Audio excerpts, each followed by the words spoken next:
Հայաստանի վարչապետի վարքագծի հարցը հասել է կոռուպցիայի կանխարգելման հանձնաժողով։ Այնտեղ, որտեղ կոռուպցիոն ռիսկերի գնահատումից բացի քննում են այսպես ասած վերադաշ չունեցող պաշտոնյաների բարեվարքության հարցը։ Քննության առարկա դարձնել Նիկոլ Փաշինյանի վարքագիծը։ Ընդդիմադիր падգամավոր Թագուհի Թովմասյանն է դիմել հանձնաժողովին պահանջով վարույթ հարուցել ու գնահատել Նիկոլ Փաշինյանի մայիսի 7-ի վարքը։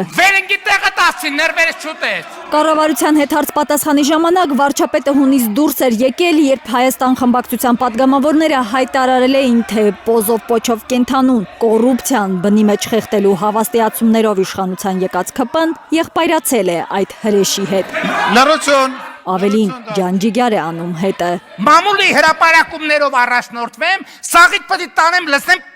ածեի պատվալը։ Հայաստանի վարչապետը սպառնալիքներ է շախտվել, վիրավորել, համբալ անվանել ընդդիմադիրներին։ Ինձ համար շատ զարմանալի ու միաժամանակ ուրախալի է, որ հարուցվել է վարույթ։ Այսինքն սա նշանակում է, որ առաջիկա 3 ամիսների ընթացքում 90-օրյա ժամկետում հանձնաժողովը պետք է տա եզրակացություն։ Կոռուպցիայի կանխարգելման հանձնաժողովը պետք է ասի Նիկոլ Փաշինյանի մայիսի 7-յան պահվածքը հարիր է վարչապետի պաշտոնը զբաղեցնողին, թե ոչ։ Թագուհի Թովմասյանն ուզում է, որ հանձնաժողովը հարցը հրապարակային քննի, մի դիմում էլ դրա համար է ուղարկել հանձնաժողով։ Ես մեծ հույս ունեմ, որ հանձնաժողովը այնուամենայնիվ իր եզրակացությամբ կարձանագրի, որ Նիկոլ Փաշինյանը խախտել է պաշտոնյայի վարքականոնը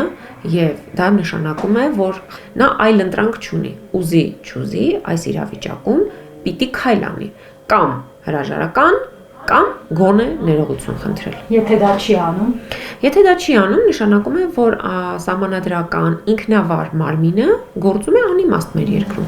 Չի բացառում ընդդիմադիր падգամավորը, որ կոռուպցիայի կանխարգելման հանձնաժողովը միանգամայն նորմալ կհամարի падգամավորներին համբալ անվանելը, տեղները վերընկնելու մասին գոռոցներն ու ԱԱԾ պատվալները լցնելու սպառնալիքը։ Ըստ պտտվող լուրերի Փաշինյանի վարքը քննողներից մեկը լինելու է նրա ազգականը՝ իջևանցի Արամայիս Փաշինյանը։ Հենց այս հանձնաժողովի նախագահ Հայկուի Հարությունյանին խայտառակ սկանդալով քաղաքացիական պայմանագիր կուսակցությունը թիրախավորեց ազգային ժողովում եւ որպես կին եւ որպես պաշտոնյա նրան չընտրեցին, վարքաբեկեցին, նրան բոլոր հնարավոր ձևերով թիրախավորեցին, քանի որ համարձակվել էր մի քանի ԿՊԱ-կանի նկատմամբ վարույթ հարուցել եւ դրա համար հիմա հանձնաժողովը չունի նախագահ։ Կոռուպցիայի կանխարգելման հանձնաժողովի ղեկավարումը 2023 թվականի նոյեմբերի 20-ից նախագահի պարտականությունները կատարողի ձեռքում է։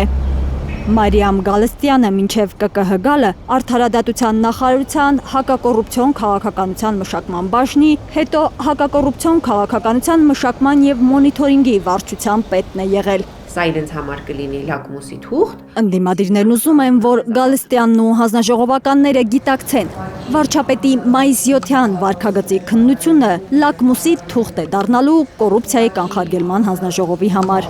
Իրենք պետք է ապացուցեն, վարչապետի մի SMS-ով աշխատանքից ազատվող են, թե սահմանադրությունը հարգող, անկախ մարմին։ Արփիս Քեսյան, Առաքել Օհանյան, Արմեն Ապրեսյան, Հայլուր։